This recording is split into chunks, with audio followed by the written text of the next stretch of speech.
Salam jemaat yang dikasihi dan mengasihi Tuhan. Shalom. Selamat sore Bapak dan Ibu jemaat GKT Ebenezer yang ada di rumah.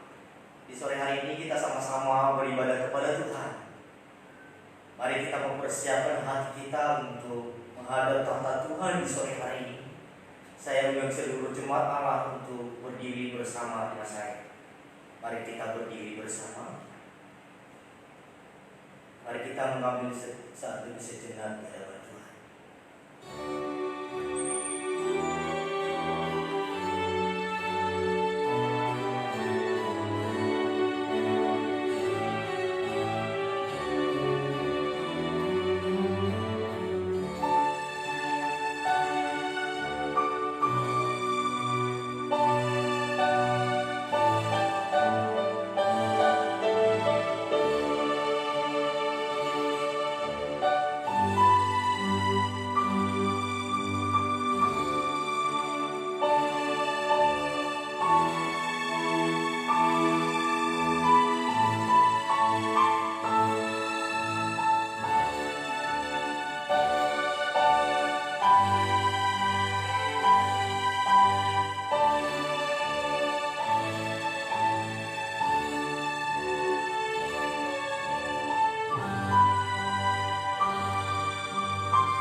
Terpujilah nama Tuhan Allah kita.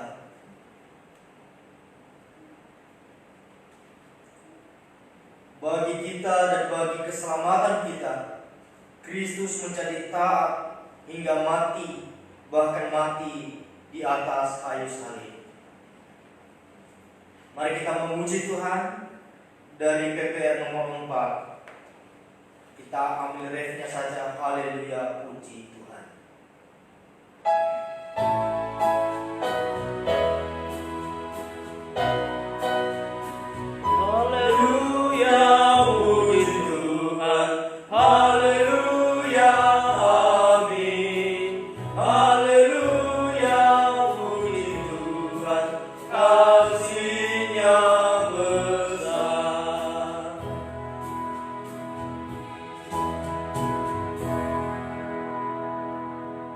Tuhan beserta engkau Dan besertamu juga. Pertolongan kita adalah di dalam nama Tuhan pencipta langit dan bumi, Allah Tritunggal Maha Mulia, Bapa, Putra dan Roh Kudus, memimpin ibadah ini dari awal hingga akhir. Amin. Mari kita memuji Tuhan dari PPR nomor 26, Raja Allah Yesus.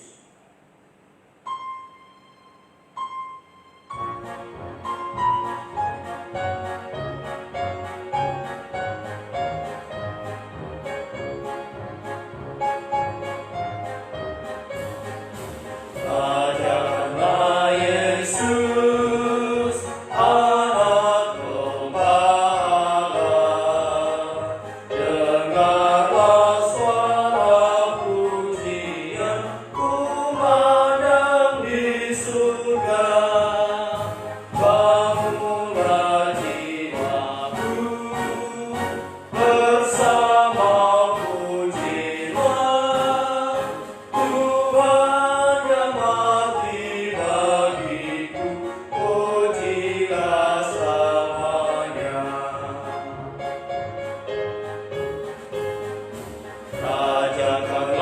Yesus, Anak Tunggal.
Tuhan yang melandasi ibadah kita di sore hari ini, ya terambil dalam Yesaya 53 ayatnya ketiga hingga ayatnya ketujuh.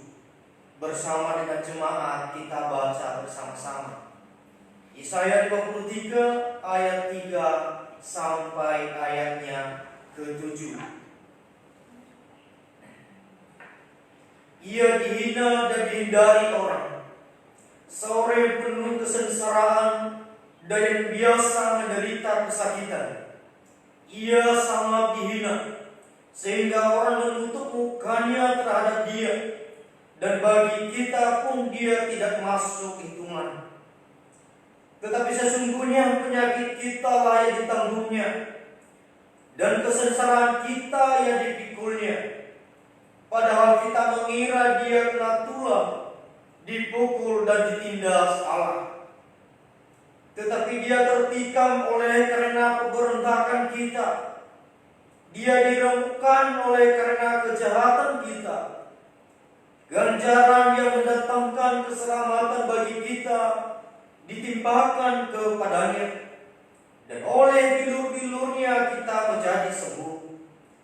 Kita sekalian sesat seperti domba, masing-masing kita mengambil jalannya sendiri. Tetapi Tuhan telah menimpakan kepadanya kejahatan kita sekalian. Dia dianiaya, tetapi dia membiarkan diri ditindas, dan tidak membuka mulutnya seperti anak domba yang dibawa ke pembantaian, seperti induk domba yang teluh di depan orang-orang yang menggunting bulunya. Ia tidak membuka mulutnya. Demikian pembacaan kita di sore hari ini. Mari kita memuji Tuhan sebelum kita memasuki doa pengakuan dosa di hadapan Tuhan. Kita mengawali dengan pujian dari Kidung Jemaat nomor 368 pada kaki salib.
karena sedang jemaat Allah banyak ada di rumah untuk mengikuti beribadah bersama di sore hari ini.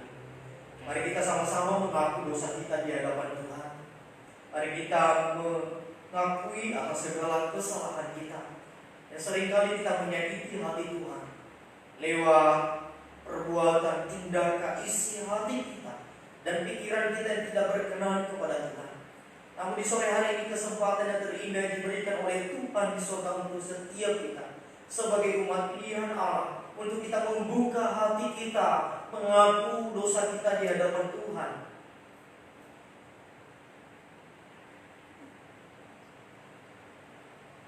Di sore hari ini kita mengingat peristiwa terjadi di 2000 tahun yang lalu, di mana Kristus disalibkan di bukit Golgota. Semuanya itu diberikan oleh Tuhan untuk kita sebagai umat pilihan Allah. Ya Allah yang Maha Murah, ketika memandang salibmu di mana Yesus Kristus, Putramu yang tunggal, menderita sengsara, kami menyadari seharusnya kami yang mendapatkan hukuman. Karena itu kasihanilah kami ya Tuhan. Selamatkanlah kami dari kekerasan hati kami, supaya kita ketika memandang Yesus yang tersalib bagi kami dapat berbalik dari cara hidup kami yang lama dan yang sia-sia, mengaku dosa kami dan menerima kasih-Mu yang berlimpah dalam Kristus Yesus Tuhan kami. Kami sudah berdoa. Amin. Jemaat Tuhan dipersilakan dulu.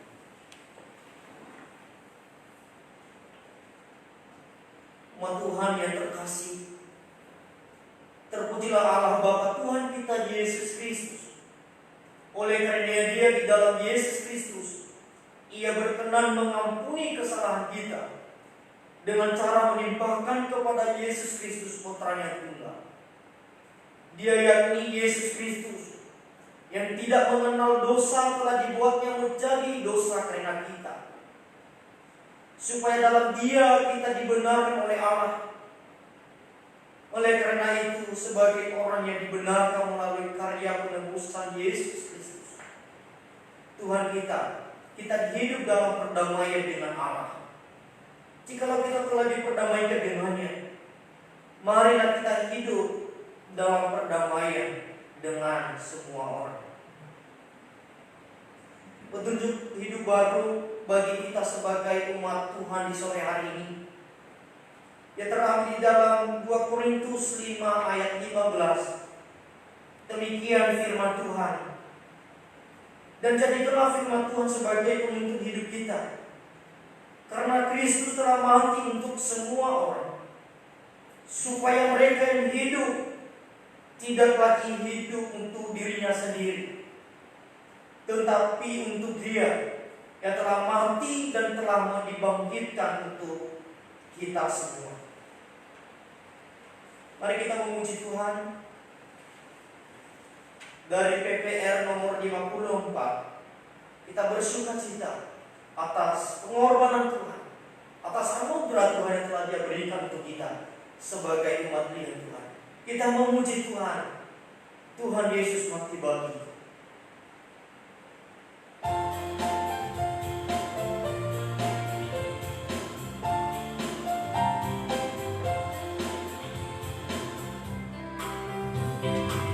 Tuhan Yesus mati bagiku, mengaku segala dosaku, bertanda sering ditanggung-Nya, puji nama-Nya.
Mari kita bersama mengakui pengakuan iman rasuli.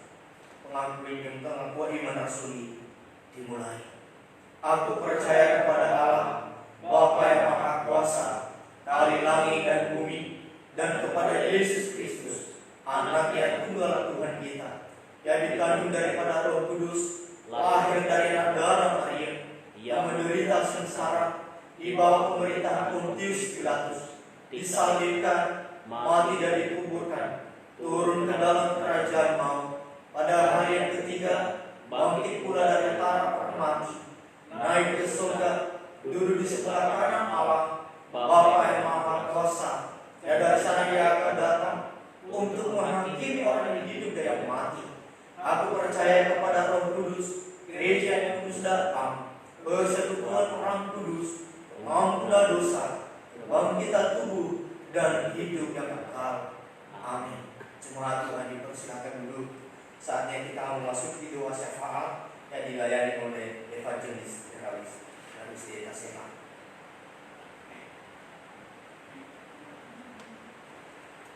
Mari Bapak Ibu, Saudara sekalian, kita bersama-sama masuk di dalam pelayanan doa syafaat. Kita tundukkan kepala, kita berdoa. Bapa yang penuh dengan kemurahan dan kasih, kami senantiasa menaikkan syukur kami Tuhan, karena kebaikan-Mu senantiasa melingkupi hidup kami. Kami bersyukur Tuhan di dalam setiap kondisi apapun, Tuhan selalu hadir di dalam kehidupan kami, baik secara pribadi, keluarga kami, bahkan di dalam persekutuan kami. Sekalipun secara tubuh kami terpisah dalam bersekutu, tetapi iman kami disatukan di dalam keyakinan kepada Tuhan Yesus Kristus. Pada sore hari ini Tuhan, di tengah-tengah kami memperingati dan merenungkan kesengsaraan-Mu, kami mau datang berdoa kepada-Mu selain memohon pertolongan-Mu ya Tuhan. Di tengah-tengah keresahan seluruh umat manusia di dunia ini, bahkan di Indonesia pada khususnya Tuhan, kami memohon kiranya Tuhan boleh menolong kami supaya wabah COVID-19 ini segera berlalu Tuhan. Biarlah belas kasihan-Mu menolong kami semua, sehingga kami sungguh-sungguh boleh menikmati kasih-Mu Tuhan. Perkenankan kami Tuhan. Kami juga terus berdoa untuk pemerintah kami mulai dari tingkat pusat sampai ke daerah. Tuhan berikanlah kemampuan dan hikmat Tuhan agar dipakai oleh Tuhan untuk menemukan cara boleh memutus rantai COVID-19 ini Tuhan. Pakai para hamba-hamba-Mu ini dengan hikmat bijaksana dari Tuhan. Berikan mereka kesehatan dan kemampuan Tuhan. Biarlah Tuhan menolong pemerintah kami. Kami juga teringat untuk para medis, para tenaga dokter, perawat, dan tenaga-tenaga kesehatan yang Tuhan, yang terus menolong kami semua, bahkan menangani para pasien. Tuhan jagai mereka, berikan mereka kesehatan dan kekuatan dimanapun para hamba-hamba-Mu bertugas. Biarlah damai sejahtera-Mu melingkupi hidup mereka. Kami juga berdoa Tuhan untuk setiap saudara kami yang sakit, Tuhan sembuhkan. Setiap mereka yang telah kehilangan sanak saudara, Tuhan hiburkan mereka. Kami mempercayakan hidup mereka ke dalam tangan-Mu. Biarlah Tuhan yang menolong. Kami juga berdoa secara khusus ya Tuhan bagi seluruh jemaat kami pasca terjadinya wabah ini Tuhan. Biarlah Tuhan yang menolong. Ada begitu banyak sendi-sendi kehidupan yang dipengaruhi, baik itu pekerjaan kami, relasi kami, bahkan di dalam membangun kebersamaan kami Tuhan. Engkau pulihkan kondisi kami. Kami berdoa bagi setiap mereka yang terkena dampak dari wabah COVID-19 di bidang usaha. Tuhan tolong berikan mereka keberhasilan dan berkati usaha pekerjaan mereka. Setiap mereka yang kehilangan pekerjaan ataupun yang dirumahkan Tuhan, Engkau juga yang memberkati mereka. Bagi setiap saudara kami yang juga bertumbuh dalam banyak hal, Tuhan tolong. Setiap mereka yang sedang sakit di rumah, Tuhan sembuhkan. Setiap mereka yang bertumbuh karena keluarga, Tuhan tolong mereka. Setiap mereka yang bertumbuh karena persoalan ekonomi, Tuhan pulihkan ekonomi mereka. Ataupun setiap mereka yang memiliki pergumulan khusus Tuhan, kami berdoa bahwa kiranya Tuhan Yesus menolong setiap umat-Umat-Mu dimanapun mereka berada. Bapa di dalam surga, kami juga terus berdoa, biarlah Tuhan menolong kami, agar kami boleh melewati peristiwa hari ini, pergumulan hari ini dengan pertolongan-Nya. Terima kasih Tuhan, kami juga terus berdoa untuk gereja-gereja di seluruh dunia, di Indonesia Tuhan. Dengan adanya COVID-19, biarlah kami boleh belajar bahwa hidup kami bergantung sepenuhnya kepada Tuhan. Dan setiap gereja sedang bergumul karena adanya COVID-19 ini Tuhan. Biarlah Engkau mendengar setiap pergumulan gereja. Tolong para hamba Tuhan, para majelis, para pengurus, bahkan seluruh jemaat-Mu, agar kami tetap bersatu hati berdoa untuk boleh menolong setiap jemaat Tuhan, setiap orang-orang yang kami jumpai yang karena COVID-19 mereka mengalami banyak pergumulan. Terima kasih Tuhan. Ini doa kami di dalam nama Tuhan kami Yesus Kristus kami berdoa. Amin.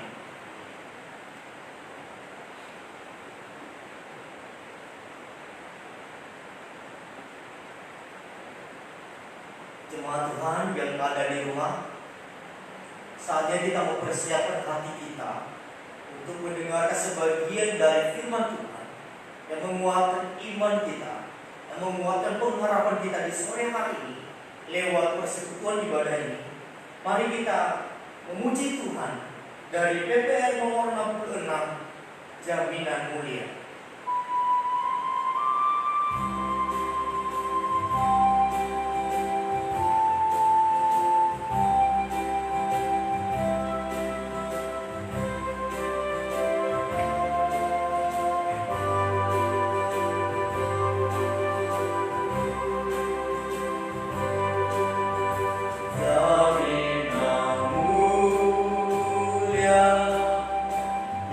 Padaku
bersama-sama masuk di dalam perenungan firman Tuhan, saya mengajak kita untuk berdoa sejenak memohon pertolongan Tuhan agar Ia menolong kita memahami firman. Mari kita berdoa.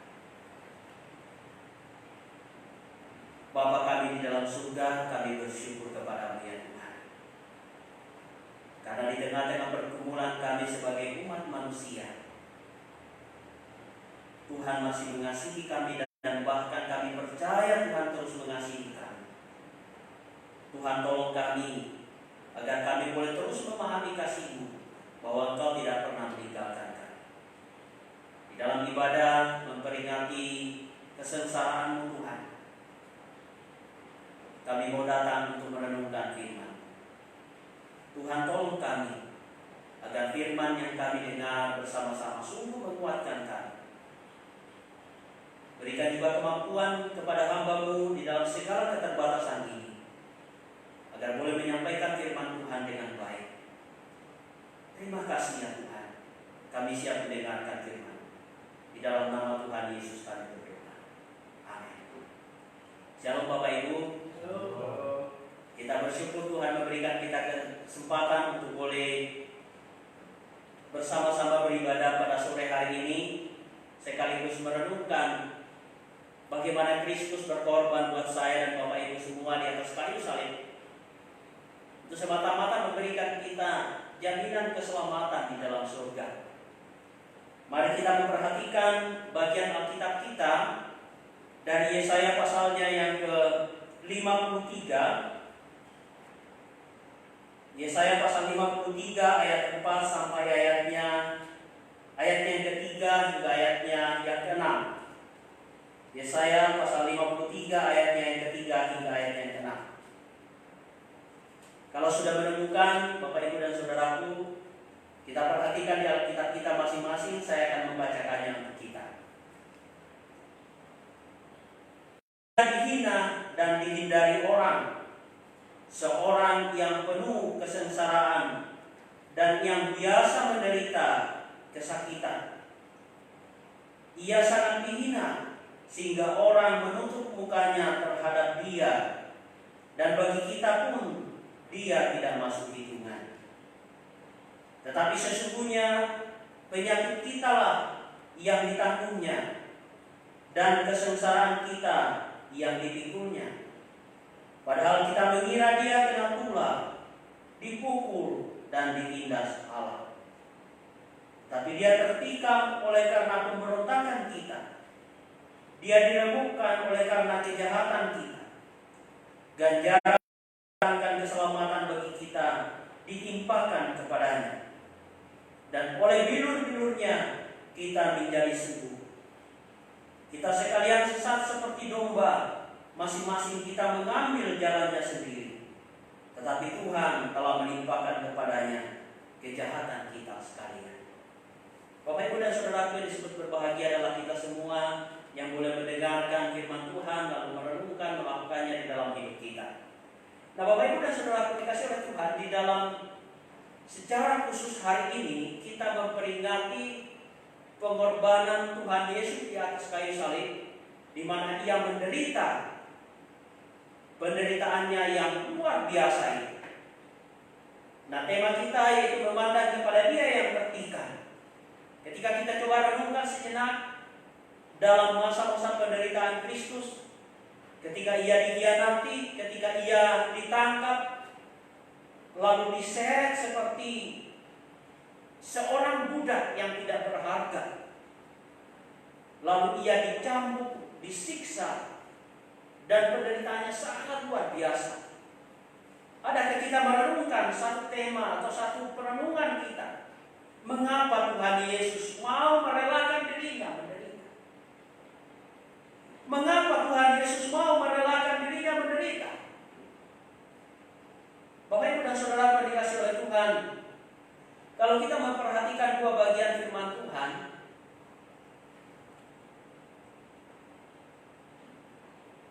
baik di dalam Yesaya itu sebetulnya lebih mengarah kepada Yesaya 53 ayat 1 sampai 12, itu nubuatan tentang Kristus yang akan menderita.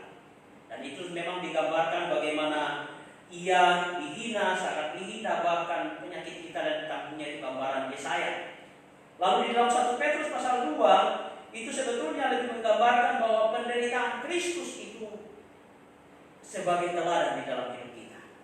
Kalau kita menderita hari ini, mari kita selalu melihat kepada penderitaan Kristus, bahwa Kristus pun menderita di dalam perjalanan hidup sebagai seorang penebus karena dosa kita. Nah, Bapak Ibu dan Saudara yang dikasihi oleh Tuhan, kembali kita merenungkan bahwa mengapa Tuhan Yesus mau merelakan dirinya menderita.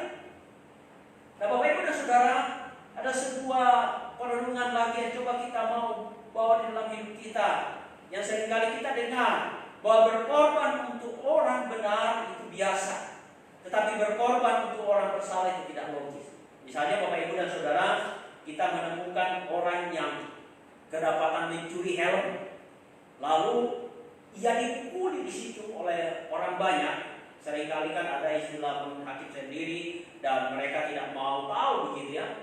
Nah, Bapak Ibu dan Saudara, nyata-nyata memang dia yang bersalah. Orang yang mencuri helm begitu ya, secara hukum pasti dia bersalah gitu kan, karena bukan kepunyaannya. Tetapi maukah kita pada saat itu kita pergi untuk menolong dia? Kita mau berkorban untuk menolong dia, kita berkata bahwa jangan pukuli dia, jangan sakiti dia. Padahal dia akan yang bersalah begitu. Nah, Bapak Ibu dan Saudara, sangat jarang orang bisa membela orang yang salah ataupun menggantikan orang yang bersalah itu di dalam kesalahannya. Tetapi kalau misalnya kita membela orang benar, tiba-tiba ada anggapan misalnya Pak Darwis lalu berjalan-jalan di jalan begitu ya, tiba-tiba ada orang yang pukuli begitu, lalu tiba-tiba ada jemaatnya yang datang untuk menolong dia, ataupun orang yang kenal dengan Pak Darwis, karena Pak Darwis itu dikenal sebagai, misalnya dia sebagai hamba Tuhan atau dikenal sebagai orang baik begitu, lalu ada orang yang membela dia. Itu biasanya kita lakukan, dan secara spontan kita akan membela orang-orang yang kita kenal baik, orang-orang yang kita kenal benar begitu. Tetapi bagaimana dengan mereka yang dikenal sebagai orang yang jahat? Apakah ada orang yang mau membelanya? Saya kira sangat jarang Bapak Ibu dan Saudara. Kalau kita mendapati orang yang melakukan kesalahan seperti mencuri helm tadi begitu, lalu digebukin orang banyak, tidak ada orang yang mau membela. Bahkan kalau bisa, kita pun ikut untuk menghajar dia. Seringkali kita berkata bahwa supaya dia punya efek jerah di dalam perlakuannya yang jahat. Nah, Bapak Ibu dan Saudara, coba kita renungkan, mengapa Tuhan Yesus mau merelakan dirinya menderita?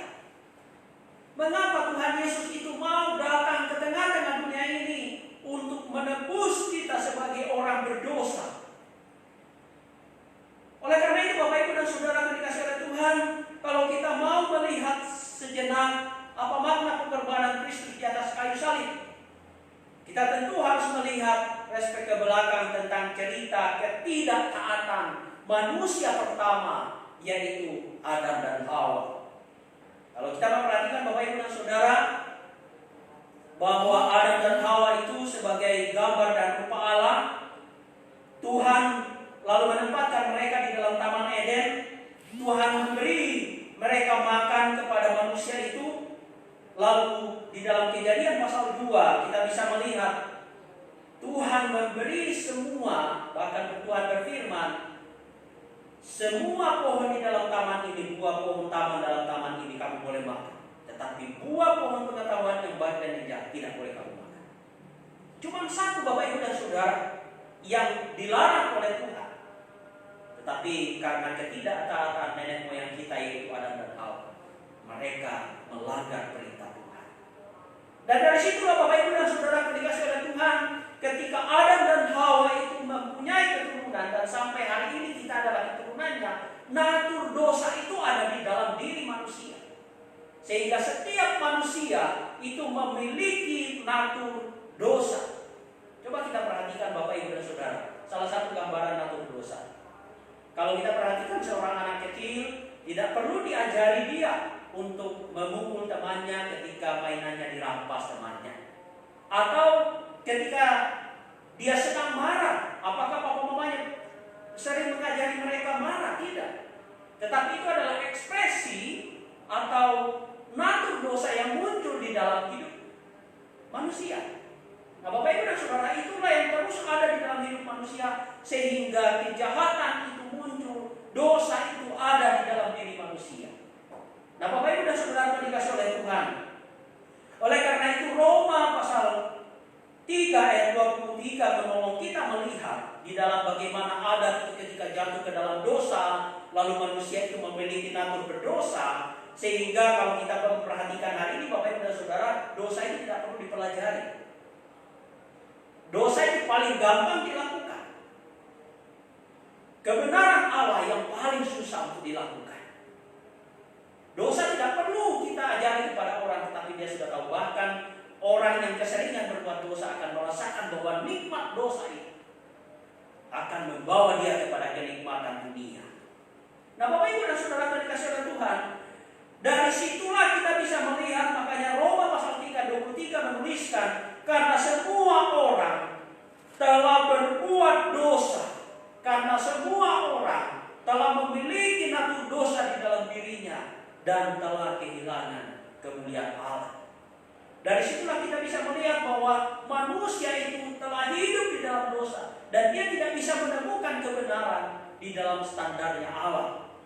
Kita mungkin bisa melihat bahwa kan manusia bisa berbuat baik, menolong sesamanya, bukan itu adalah sebuah kebenaran. Memang itu adalah kebenaran, tetapi apakah kebenaran itu adalah standarnya Allah? Bukan. Kebenaran yang dimaksud itu adalah dalam standar manusia, bukan standarnya Allah. Nah, oleh karena itu Bapak Ibu dan Saudara yang dikasihi oleh Tuhan, ketika kita belajar tentang bagaimana manusia itu jatuh ke dalam dosa, kita juga diingatkan, lalu upah dosa itu ialah maut. Upah dosa ialah kematian kekal. Bukankah manusia, Bapak Ibu dan Saudara yang dikasihi oleh Tuhan, menginginkan kehidupan kekal, menginginkan kehidupan di dalam surga? Tetapi siapa yang bisa menemukan tentang kehidupan di dalam surga? Siapa yang bisa memberikan jaminan kehidupan kekal di dalam surga? Nah, Bapak Ibu dan Saudara yang dikasihi oleh Tuhan, ketika kita mau belajar tentang anugerah Allah, disitulah kita bisa melihat bagaimana makna pengorbanan Kristus di atas kayu salib ketika ia menderita. Gambaran-gambaran yang diberikan oleh Nabi Yesaya itu sangat jelas. Allah melihat bahwa manusia ini tidak bisa menemukan kebenaran Allah yang sempurna. Allah melihat bahwa manusia tidak bisa menemukan keselamatan dengan caranya sendiri. Tetapi Allah punya cara. Dia mencari manusia itu. Bahkan ketika ia berkarya di dalam pengorbanannya secara sempurna melalui Tuhan Yesus Kristus, kita diberikan jaminan hidup kekal dalam surga. Apa yang dapat kita pelajari Bapak Ibu dan Saudara? Apa makna pengorbanan Kristus di atas kayu salib ketika ia mau mengorbankan dirinya? Nah, Bapak Ibu dan Saudara, saya teringat dengan sebuah kisah. Ada seorang bapak yang punya anak, tetapi anak laki-laki begitu ya, yang usianya masih kelas 1 SD begitu. Dan rupanya anak ini nakalnya minta ampun. Nah, sampai-sampai ketika si anak ini berkelahi dengan temannya, orang tua temannya itu komplain, bahkan seringkali menuntut kepada papa dari si anak ini. Bahkan suatu waktu Bapak Ibu dan Saudara, karena saking hebatnya perkelahian antara anak yang agak nakal ini kepada temannya, sampai temannya itu mengalami sebuah luka. Dan orang tuanya si anak ini tidak mau tahu, dia harus menuntut kepada orang tuanya si anak. Apa yang dilakukan? Sebagai seorang ayah, dia berkata kepada orang tua yang tadi datang komplain, saya yang bertanggung jawab atas kesalahan anakku. Saya yang akan bertanggung jawab menanggung seluruh apa yang menjadi tanggung jawab saya sebagai seorang ayah. Saya akan menanggung seluruh biaya itu, dan saya yang akan menanggung kalau masih ada akibat yang harus saya tanggung karena kenakalan anak saya. Bapak Ibu dan Saudara yang dikasihi oleh Tuhan, Kristus pun demikian. Ketika kita hidup di dalam dosa, kita tidak bisa menemukan keselamatan dengan cara kita sendiri. Yang seharusnya itu adalah kita yang dihukum oleh Allah. Kita yang seharusnya dipersiapkan untuk masuk ke dalam neraka, ke dalam kematian kekal. Tetapi Allah yang begitu dengan kasih-Nya datang di dalam Kristus Yesus. Dia berkata kepada saya dan kita semua, Aku yang akan menggantikan manusia karena kasih-Ku yang besar untuk mengorbankan diri. Itu Allah berkata kepada setiap kita. Yesus berkata kepada setiap kita. Oleh karena itu yang dapat kita pelajari di hal pertama ini adalah Allah menanggung penderitaan supaya kita bisa menerima anugerah keselamatan. Bapak Ibu dan Saudara, perhatikan apa yang dikerjakan oleh Yesus.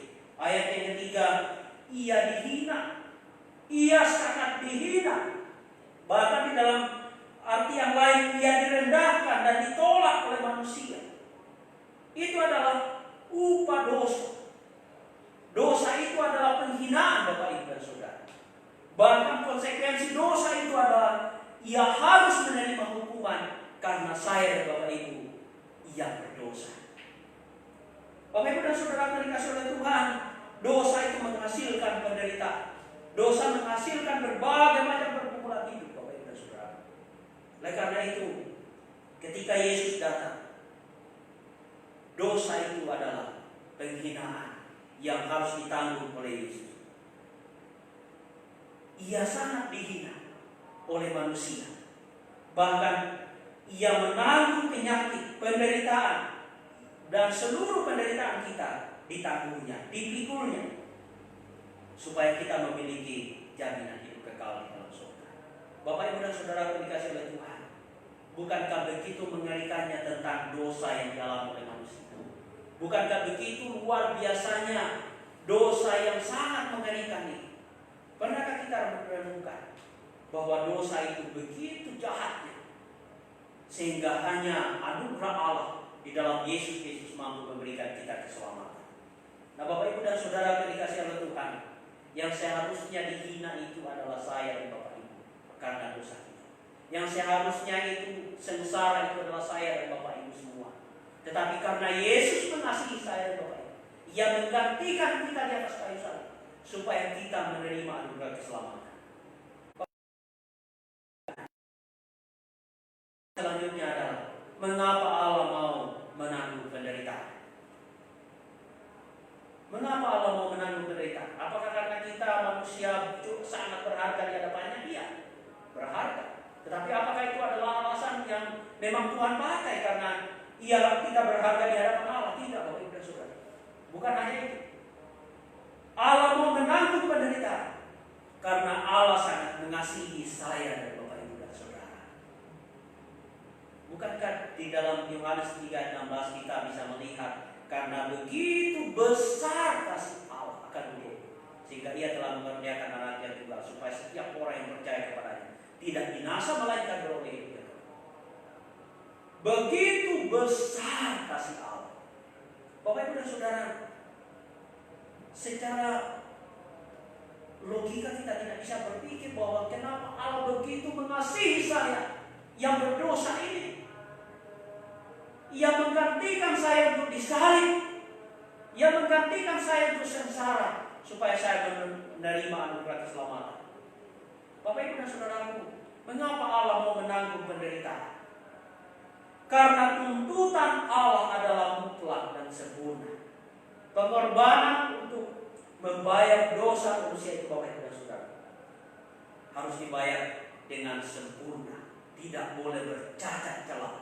Oleh karena itu yang bisa membayar secara sempurna yaitu Yesus Kristus. Bapak Ibu dan Saudaraku, apa yang dapat kita pelajari dari bagian ini ketika Allah itu menanggung segala dosa kita? Jikalau Allah sedemikian mengasihi kita, apa respon kita kepada Allah?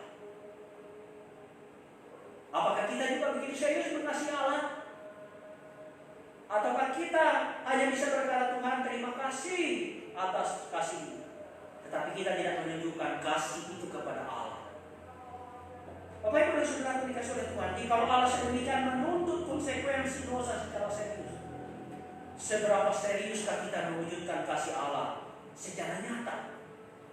Jika kita berkata bahwa Allah begitu mengasihi saya, Ia rela berkorban di atas kayu salib, seberapa serius kita mewujudkan kasih itu kepada Allah dan juga kepada sesama kita?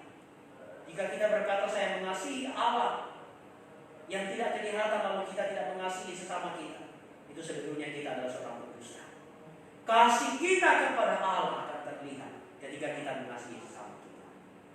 Bapak Ibu dan Saudara dikasihi oleh Tuhan, salah satu tanda kasih adalah rela berkorban.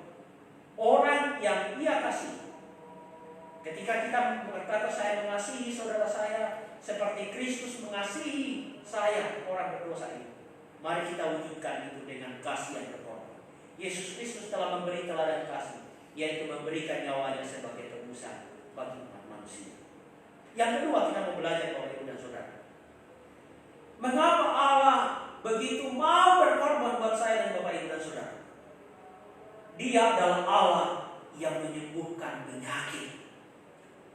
Kalau bagian yang pertama Bapak Ibu dan Saudara, kita bisa belajar bahwa Allah menanggung penderitaan kita supaya bukan kita yang sengsara. Lalu bagian yang kedua ini adalah Dia adalah Allah yang menyembuhkan penyakit. Kalau kita perhatikan di dalam ayat yang kelima dan 6, Ia tertikam, diremukkan, kita menjadi sembuh oleh bilur-bilurnya. Tuhan menimpakan kejahatan kepada kita sekalian. Bapak Ibu dan Saudara, kata bilur-bilurnya di sini Bapak Ibu, itu adalah sebuah luka yang sangat panjang begitu ya, yang ada di dalam tubuh. Nah, kalau kita perhatikan bagaimana Yesus itu dicambuk begitu, dan ketika di ujung cambuk itu ada semacam ujung cambuk yang memang kalau dia nancap di kulit begitu, daging-dagingnya itu lepas begitu ya. Dan luka yang panjang itulah yang disebut dengan bilur-bilurnya. Nah, Bapak Ibu dan Saudara, kenapa kita disembuhkan dari penyakit itu? Karena Yesus telah tertikam, Yesus diremukkan, dan oleh bilur-bilurnya, oleh luka-lukanya itu, kita menjadi sembuh. Betapa luar biasanya kasih Tuhan Bapak Ibu dan Saudara. Bahkan Tuhan melimpahkan kejahatan kita sekalian. Pernahkah kita berpikir Bapak Ibu dan Saudara, ketika kita yang melakukan kesalahan, lalu orang lain yang menanggung akibatnya, apa yang kita lakukan? Atau kita seringkali berpikir begini, saya punya seorang sahabat, lalu satu waktu sahabat saya itu dipenjara. Lalu karena dia dipenjara dan kedekatan kami itu sangat akrab, apapun yang bisa saya lakukan untuk kebaikan sahabat saya, karena dia adalah sahabat kita. Maukah kita menggantikan dia? Kita yang dipenjara, lalu dia yang bebas. Secara pemikiran manusia Bapak Ibu dan Saudara, kita akan berpikir, wah itu kan kejahatannya dia. Masa sih kejahatannya dia saya yang tanggung begitu? Dia yang berbuat jahat, saya yang harus menanggung akibatnya. Secara kedagingan manusia, bahkan manusia tidak mau berpikir demikian. Tetapi Yesus mau melakukannya Bapak Ibu dan Saudara. Dia berkata kepada setiap kita hari ini, bahwa ketika engkau yang berdosa, karena saya mengasihi kamu, saya menggantikan kamu yang tertikam. Saya menggantikan kamu yang robek tubuh saya karena penderitaan, bahkan kejahatan itu, saya yang tanggung semuanya supaya engkau memperoleh keselamatan di dalam hidup. Nah, Bapak Ibu dan Saudara yang dikasihi oleh Tuhan, ketika kita merenungkan makna daripada pengorbanan Tuhan Yesus ini, kita mengingatkan kembali bahwa ketika dosa berkuasa di dalam hidup manusia, Kristus yang mati itu telah mematahkan kuasa dosa itu, dan kita memperoleh jaminan hidup kekal dalam surga. Apakah hanya sampai di situ? Bapak Ibu dan Saudara, pengorbanan Kristus, bahkan ketika Ia mati di atas kayu salib, dan ketika Ia mengalahkan maut, Ia mematahkan kuasa dosa itu, Ia memberikan kita jaminan pertolongan, bahkan Ia menyertai perjalanan hidup kita di dalam sepanjang hidup ini. Ia menyembuhkan segala penyakit kita. Bapak Ibu dan Saudara dikasih oleh Tuhan, yang dimaksud dengan penyakit di sini bukan semata bahwa penyakit secara kedagingan Bapak Ibu dan Saudara ya. Tetapi yang lebih ke arah penyakit di sini adalah penyakit yang menghalangi kita untuk menikmati hidup kekal di dalam surga. Tuhan sudah menyembuhkan kita supaya setiap mereka yang percaya sungguh-sungguh disembuhkan untuk memperoleh hidup yang kekal. Bapak Ibu dan Saudara dikasih oleh Tuhan, mengapa Allah mau menyembuhkan penyakit? Supaya setiap orang berkenan kepada Allah. Karena kalau masih ada penyakit dosa di dalam tubuh manusia, tidak ada seorang pun yang bisa bertemu dengan Allah. Tidak ada seorang pun yang bisa berkenan kepada Allah kalau bukan karena karya Tuhan Yesus. Bukankah Yesus mengingatkan kita bahwa tidak ada seorang pun yang sampai kepada Bapa kalau tidak melalui Yesus. Bapak Ibu dan Saudara, mengapa Allah mau menyembuhkan penyakit kita? Supaya setiap orang tidak binasa. Supaya setiap orang memperoleh hidup yang kekal di dalam surga. Bapak Ibu dan Saudara dikasih oleh Tuhan, jika Allah begitu mengasihi saya dan Bapak Ibu, Ia menyembuhkan penyakit kita. Ia memberikan kita kelepasan. Ia memberikan kita anugerah supaya kita berkenan kepada-Nya. Dan memberikan kita jaminan supaya kita tidak binasa secara kekal. Apa yang dapat kita pelajari dari bagian ini? Jikalau Allah memperkenankan anak-anaknya di hadapannya, apa yang menjadi respon kita? Adakah kita mengucap syukur kepada Allah karena Dia sudah memperkenankan kita untuk boleh bertemu dengan Dia? Karya keselamatan Tuhan Yesus itu menjadi pengorbanan yang luar biasa yang membuat kita boleh berkenan di hadapan Allah. Apa yang dapat kita pelajari? Jika Allah memberikan jaminan hidup kekal atas pengorbanan Kristus, apa komitmen iman kita hari ini? Apakah kita bisa berkata bahwa saya percaya kepada Kristus? Percaya kepada Kristus, Bapak Ibu dan Saudara, adalah dalam setiap kondisi apapun kita percaya bahwa Ia telah menanggung seluruh penderitaan itu, seluruh konsekuensi dosa itu, dan saya memiliki jaminan hidup kekal. Saya memiliki penyertaan Tuhan di dalam hidup ini. Ketika kita percaya kepada Kristus, Dia akan menolong kita untuk menikmati perjalanan hidup ini. Dia akan menuntun hidup kita melewati setiap pergumulan, setiap keberhasilan, sampai kepada satu titik kita akan bertemu dengan Dia di dalam surga. Bapak Ibu dan Saudara dikasih oleh Tuhan, ketika Yesus di atas kayu salib, Ia meneriakkan kalimat, Allahku, Allahku, mengapa Engkau meninggalkan aku? Supaya selama kita hidup maupun mati, kalimat itu tidak pernah lagi keluar dari mulut kita. Artinya begini, ketika kita hidup dalam perjalanan di dunia ini, kita menghadapi banyak pergumulan hidup, lalu kita seringkali muncul kondisi ataupun pemikiran bahwa apakah Allah sedang meninggalkan saya, sehingga Dia tidak mampu menolong saya. Tidak, Bapak Ibu dan Saudara. Perkara dunia ini sudah diselesaikan oleh Yesus Kristus. Dan jangan pernah takut, jangan pernah khawatir bahwa apakah Allah itu meninggalkan saya dan Bapak Ibu. Tidak. Dia selalu bersama-sama dengan saya dan Bapak Ibu. Dia akan selalu menemani kita dalam kondisi apa.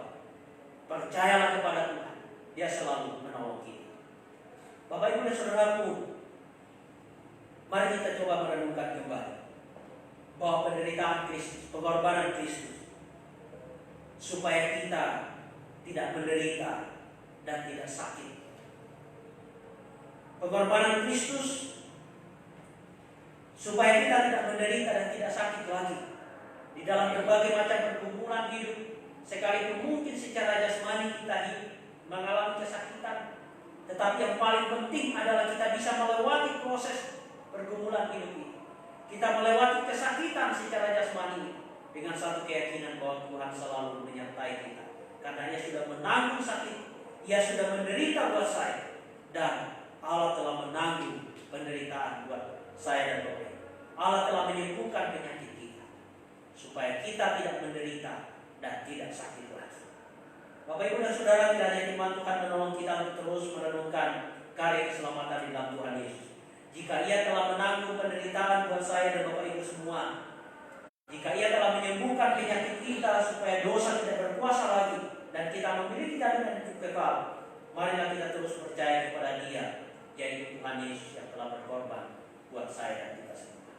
Mari kita tundukkan kepala kita berdoa sekarang. Bapa di dalam surga, kami bersyukur kepada-Mu ya Tuhan, ketika kami boleh datang di hadapan-Mu untuk boleh bersama-sama merenungkan kembali bagaimana Kristus telah mengorbankan dirinya untuk kami semua Tuhan.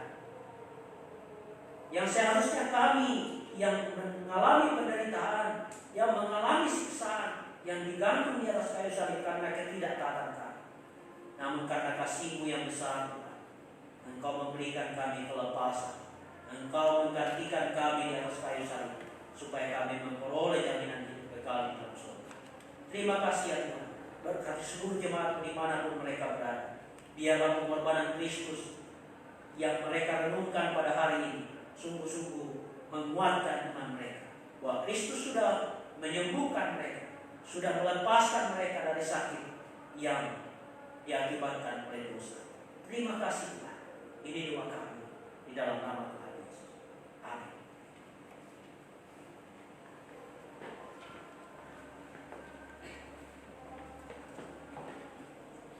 Puji nama Tuhan buat kebenaran firman Tuhan yang meneguhkan iman kita untuk seluruh jemaat Tuhan dimanapun kita berada malam hari ini.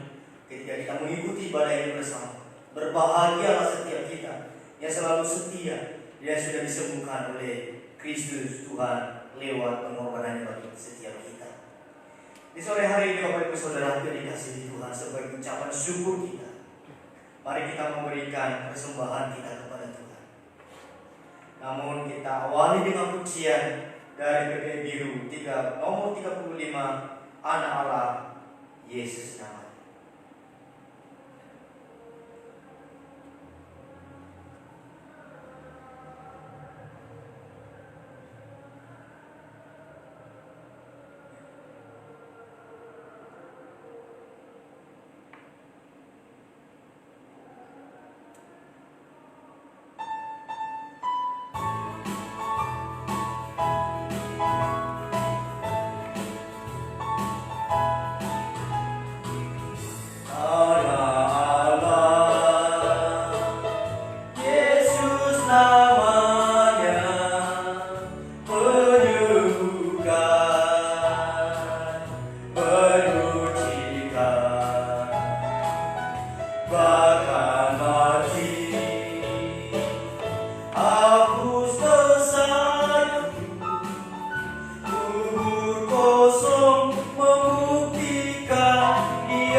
Mari jemaat Tuhan kita berdiri bersama, kita berdoa untuk persembahan kita. Bapa Surgawi yang penuh kasih yang ada di dalam kerajaan surga, terima kasih untuk sore hari ini buat kasih setia-Mu. Terima kasih buat firman Tuhan yang sudah Tuhan sampaikan kepada kami lewat hamba-Mu.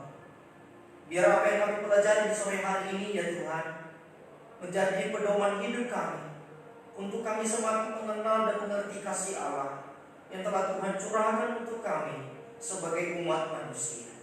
Dan juga di sore hari ini Tuhan, untuk seluruh jemaat-Mu telah memberikan persembahan yang baik kepada Tuhan. Biarlah Tuhan memberkati persembahan kami, agar persembahan ini boleh berguna bagi jemaat-Mu di gereja di tempat ini. Terpujilah nama Allah kami, di dalam nama Tuhan Yesus Kristus, Tuhan dan Juru Selamat kami satu-satunya. Kami sudah berdoa. Amin. Jemaat Tuhan tetap berdiri, mari kita akhiri ibadah kita. Kita nyanyikan doksologi dan doa berkat di akhir nanti. Amin. Amin.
telah memberikan kita jaminan hidup kekal di dalam surga, dan terimalah berkat dari Tuhan.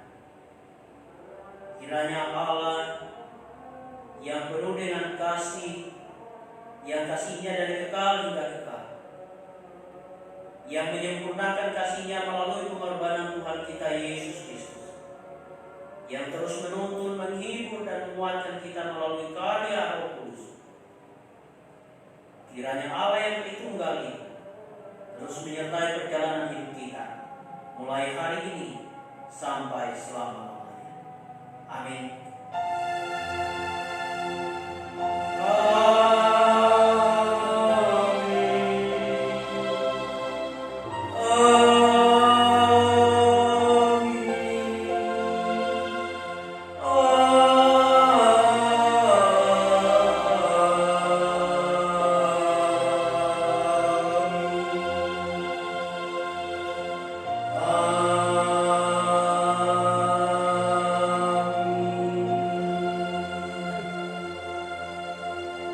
Jemaat tadi persilakan duduk. Saat itu saja di hadapan Tuhan. Demikian rangkaian ibadah kita di sore hari ini. Tuhan Yesus memberkati kita semua. Salam.